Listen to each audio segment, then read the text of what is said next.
Day 5 of our Pride reviews, and it's time we look at what very well may be my favorite legendary Pokemon, at the very least top 3.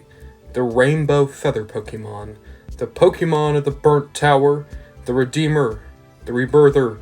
Oh, I shouldn't have given them that last nickname, that's bad. Point is, we're talking about Ho-Oh. In Japan, they're known as Pokemon Kids or Pokemon Junior. In any case, they are a line of Fingerpuppets that come with candy. They are released only in Japan. They come over here through shops like Planet Fun here in Savannah, and they are my favorite thing to collect. You know it, I know it, it's time to talk about Japanese Fingerpuppets again. And today, we're talking about the 3 Ho-Ohs I've been able to collect in the years since I've discovered this toy line. And I must say, I really like all 3 of these for different reasons. I always like to talk about this because keep in mind, these are the longest running line of continuous merchandise Pokemon has ever had. Came out the same month as the first game in Japan and has continued ever since. So I always like to talk about the timeline of these puppets. This guy is from 2001. He would have come out around the time of the back end of the original Crystal figurines. Our friend here is from 2007, so it would have gone on around the time of Gen 3. They were always re-releasing Pokemon. I don't think Ho-Oh was an event Pokemon or anything. I think that it just happened to be like one of the Pokemon they brought forward for the line. But then we have the 2009 Ho-Oh, and that one definitely was meant to commemorate Heart Gold, which is still probably my favorite Pokemon game, and the first one I ever played. And yeah, I like this one a lot. Looking at our oldest Ho-Oh here, and I do like this, right? Don't get me wrong, but it is a very chunky Ho-Oh. They were still kind of figuring out how to do thinner bodies, and it is like he's just sitting on a recliner as opposed to having tail feathers. Also, the eyes.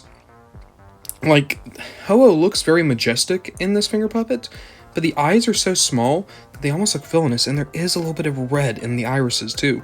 It almost looks more like Lord Shen from Kung Fu Panda 2 than it does Ho-Oh, but I still like this one a lot. Our middle child is pretty cool. It is Ho-Oh mid-flight. Looks a little bit more majestic. Still has a very kind of angry expression. But I love that there's flames on the feathers. And also, keep in mind, the first time we would have seen Ho-Oh was in the first episode of the anime, where Ho-Oh was flying like this. I kind of think that was the design inspiration.